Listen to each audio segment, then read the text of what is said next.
Hi guys, this is Mattias, and I decided to check out the new Unreal tournament that is currently under development. The version of the game that I'm playing here is pre-alpha. Now, I'll be honest, when it comes to determine the different stages of development that games go through, this is getting more and more confusing to me. I've played several games that even after release doesn't function even nearly as good as the game that you're watching right now. So the footage that you see here is recorded after I've played the game for just a few hours. And as much as I've been playing first-person shooter games for the last 6 years, this type of shooter is not really what I'm used to. I actually never played any of the previous Unreal Tournament games, and the same goes for Doom and Quake.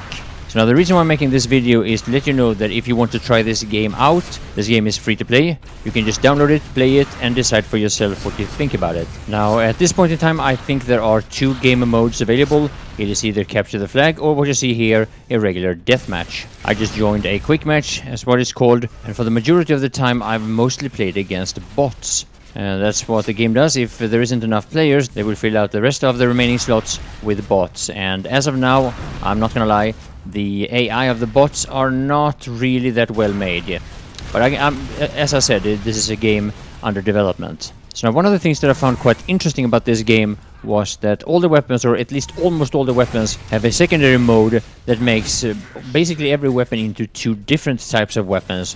And it's as simple as this. If you press your left mouse button, you fire it with its primary function, and if you press the right one, you use the secondary. For example, the weapon that I'm holding here, it's called the Link Gun, and it quickly became one of my favorites actually. And its primary fire mode is kind of like a machine gun with very visible tracers, while its secondary fire mode is very similar to the lightning gun of Quake Live. Now this is something that I really like. It's almost like every weapon that you pick up is 2 different guns. Of course, they consume the same ammo, but the way they implemented it is really interesting in my opinion, because both different fire modes really does serve 2 different purposes. It's not in any way just put there randomly. You can really tell that there is a thought behind it. Now, I'm not going to make this into a guide or a tutorial of any kind. That would be kind of silly actually. But the fact of the matter is that this game actually comes with some really good guides that explains the game. What they cover is, you know, the game modes, the weapons, the movement, and I actually spent quite a lot of time checking it out. And even if not for any other purpose, it's the perfect place to get your settings properly set up as well. Let me show you here by just clicking on a deathmatch here real quick. This is one of the tutorials of the game. I'll just show you the beginning. Deathmatch, or better known as free-for-all, can be quite the chaotic mess of fragging action. With guns blazing in every direction, you have to be careful where you tread, as everyone is out to get you in this battle royale.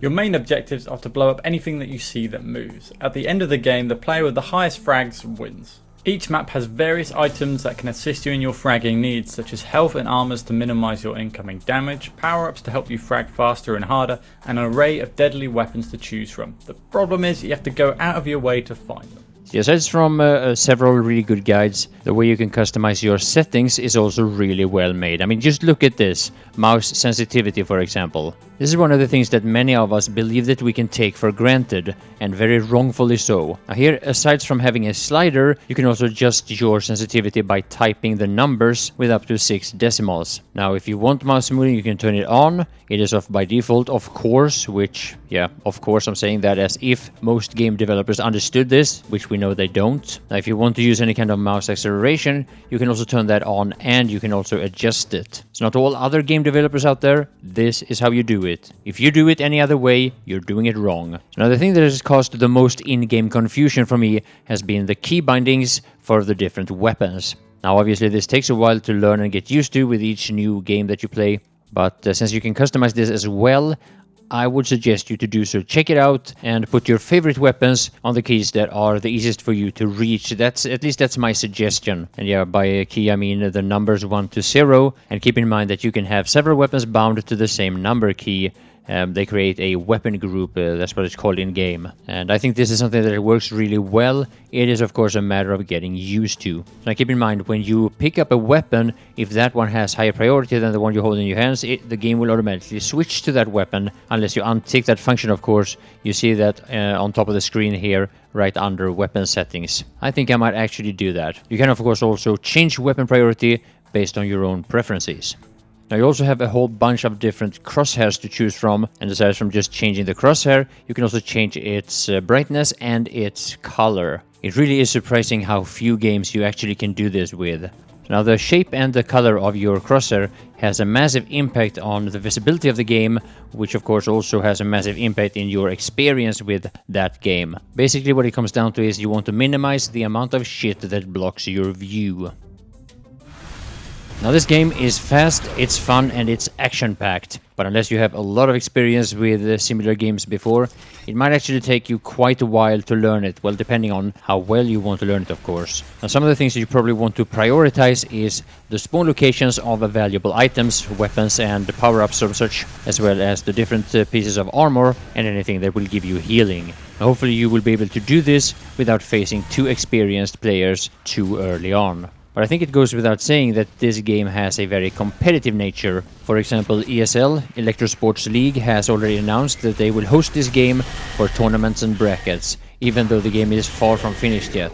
So that is saying quite a bit actually. Now, I'll be honest, I'm looking forward to watching some of these tournaments. I'm sure they will be streamed on Twitch or maybe uploaded on YouTube, because even though I never played Quake Live, for example, I've really enjoyed watching some of the top matches in that game, and hopefully we'll have something similar in this game once it reaches a little bit further into its development. So now, as I'm comparing Unreal Tournament, this version of Unreal Tournament with Quake Live, I'm really hoping that I'm not stepping on anybody's toes. Maybe the comparison between these two games are quite far off. I honestly don't know.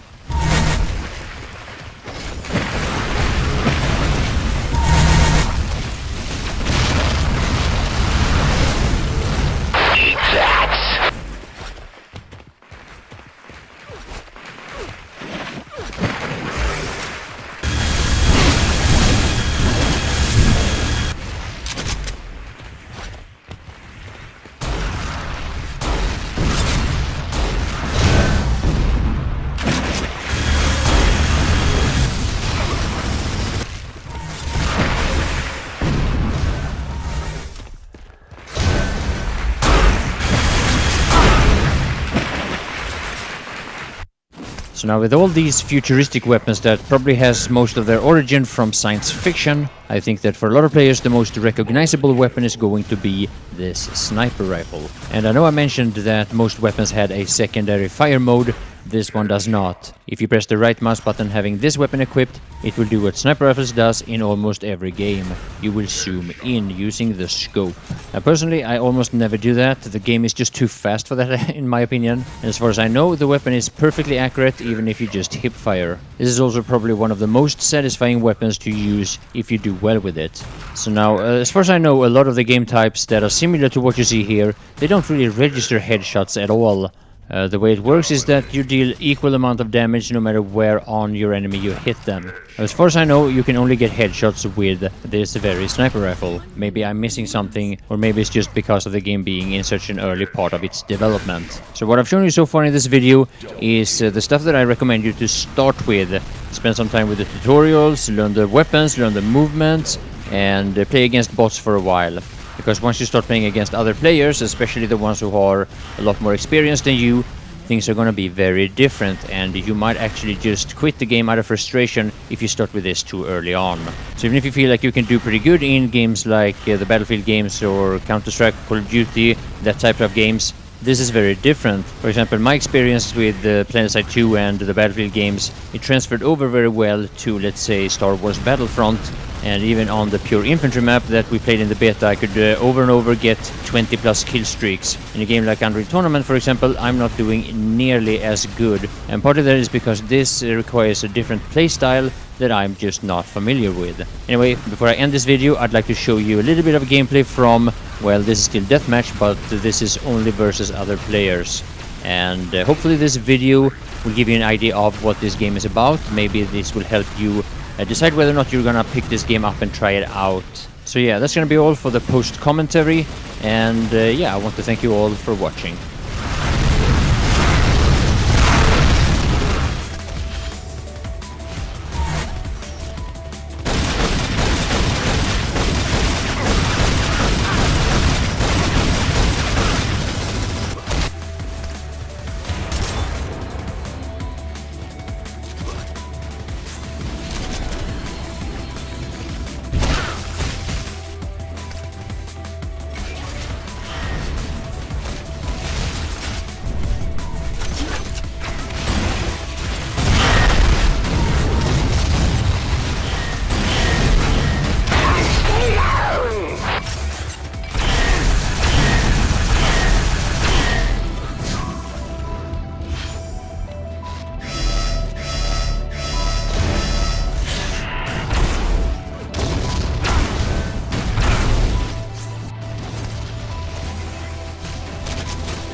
Killing spree.